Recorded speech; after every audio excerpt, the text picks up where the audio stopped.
In the headquarters of Denning Pharmaceutical, former employee John takes the elevator and opens his suitcase to reveal he has a gun. On the executive floor, he quickly kills several higher-ups and goes back to the reception, where he sees the police. John says that somebody had to do something and then he self-deletes. Afterward, news programs explain that Denning Pharmaceutical is releasing a new medicine, which is getting FDA approval even though is causing fatal side effects that have already killed 3 people. Because of this, the company is facing a major lawsuit and its stocks are falling, so they're trying to get rid of all the evidence. An important layer called Alan decides to take the case against the company, which will greatly affect his career. He assigns legal assistant Tom to take care of the paperwork, and on Monday he must update his keycard before entering the office because they get reset every weekend. Since John was their key witness and they lost him, Tom tells Alan he wants to add heart attack victims to the pharmaceutical case, but Alan forbids him from doing so because minor victims don't make money. Then Tom is called to the office of another boss to discuss the Gambizzi crime family case. Tom sent a memo because he wants to join that case, but his boss destroys it and scolds Tom for not paying more attention to the cases he already has. Afterward, Tom goes to the file room to put away the file Alan turned down. His girlfriend and co-worker Anna visits him so they can share a few secret kisses. A few hours later, Alan announces that since the servers have been down since last night, everyone can go home. Before Tom can leave, Alan tells him that he made a dangerous mistake with the memo he wrote earlier, so he fires him for it. In the elevator, Tom is joined by a man he never saw before. When they make it to the reception, the man leaves a suitcase on the floor and another guy picks it up before taking the elevator too, which Tom finds suspicious. After checking what floor the man went to, Tom tries to follow him, but his keycard has already been reset. He tries to leave but he sees the stranger waiting for something outside and gets worried, so he asks the guard to activate the elevator for him. Once he makes it to the office, Tom looks around and discovers his coworker Roger is at Tom's desk for some reason, so he asks his friend to open the door for him. Roger behaves strangely and Tom notices the file he put away on the desk. Getting more suspicious, he makes his phone start recording and hides it in a pencil holder. Afterward he keeps looking around and discovers the mysterious guy messing with the power box. One of the lawyers approaches the man to ask for an ID, not believing him when he says he's maintenance. When the lawyer tries to make a call to confirm his presence, the man takes out a gun and kills her. While the killer takes the body away to hide it, Tom rushes to the bathroom and opens a stall to discover the body of the security guard. When he checks on him, the toilet sensor activates the flushing, so Tom closes the door and climbs on the toilet to hide. Soon the killer comes in and washes the blood off his face while talking to the body, mentioning he'll need the keys. Tom manages to move into the other stall by sneaking under the wall right before the killer takes the keys, gun, and radio from the body. Trying to hide, Tom climbs on this toilet and almost activates the flushing again, but thankfully the killer activates his toilet first and doesn't hear Tom. Then the killer destroys the radio and leaves to shut off the fire sprinkler before going into the file room, where he installs some explosives. Meanwhile, Tom rushes to the break room and finds Roger, so he tells him about the killer before they rush into the elevator. Unfortunately it isn't working, so they run down the corridor and try the emergency exit. However, the killer had already broken the bar and it can't be opened, so they're trapped. They return to the main area and try to use the reception computer, but the internet is down. Tom notices the killer is coming so the duo hides, but the killer still sees the computer has been used and gets suspicious. After disconnecting it, he enters the desk area, revealing he also has a keycard. Once he's out of sight, the duo leaves their hiding spot to try to think of something else. Tom takes Roger's keycard and opens the door to the executive offices to find Alan, so he sends Roger to find his phone and call the police. As Tom activates the lock, he drops his jacket and it gets stuck in the door. While Tom searches for Alan, Roger makes it to his desk and uses his phone to call his wife. However, before he can tell her anything, the killer finds him and makes him say everything is fine. Tom sees all this through the window and so he runs to the break room to find a knife. After Roger hangs up, the killer takes out his gun and asks if there's anyone else working late. Roger lies and says it's just him, so the killer grabs a cable and proceeds to choke him, which is all recorded by Tom's phone. By the time Tom comes back, there's nobody at the desk. He grabs his phone and tries to call 911, but it runs out of battery. After connecting the charger, he looks around the office and finds Roger's body in his chair.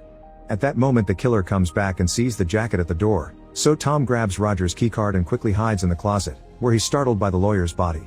Meanwhile, the killer begins dragging Roger's body while making a call on his own phone, complaining to someone because nobody was supposed to be up there. Suddenly Tom's phone gets enough charge to start ringing. The killer checks it out and after dismissing Anna's call, he discovers the video of his murder. He immediately deletes it and looks at the settings to find Tom's name and picture. Realizing this is the jacket's owner, he calls out Tom's name, but Tom stays hidden under a desk.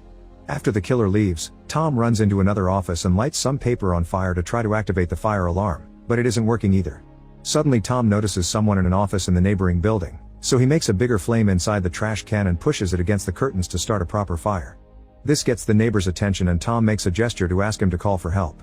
Unfortunately, the killer smells something burning, so he grabs a fire extinguisher and rushes to the fire. Tom sees him and runs away before the killer comes inside to put out the flames, then he pretends he's using the phone so the neighbor won't call for help. Minutes later, Tom makes it to the reception and uses the computer to create a new keycard. The killer almost finds him, but he puts the computer in sleep mode and hides under the desk. After the killer leaves, Tom resets all the locks and now the killer can't use his card anymore. Afterward, Tom turns off most of the lights in the building and rushes to Alan's office, only to find him chatting with a woman. At that moment the killer shoots the office lock, so Tom hides behind the door. The guy seems to be familiar with Alan, but when the woman takes out a gun, he immediately kills her. Then he takes her gun and leaves, telling Alan to stay in his office. Once they're alone, Tom asks about the woman's identity and Alan reveals she's part of the Gambizzi crime family. She was supposed to testify against her husband, so Alan guesses the killer was sent by the mafia to shut her up. At that moment they hear a weird noise and discover the killer is trying to get into the file room by hitting the door with an axe, but it's impossible because it's reinforced steel and bulletproof glass.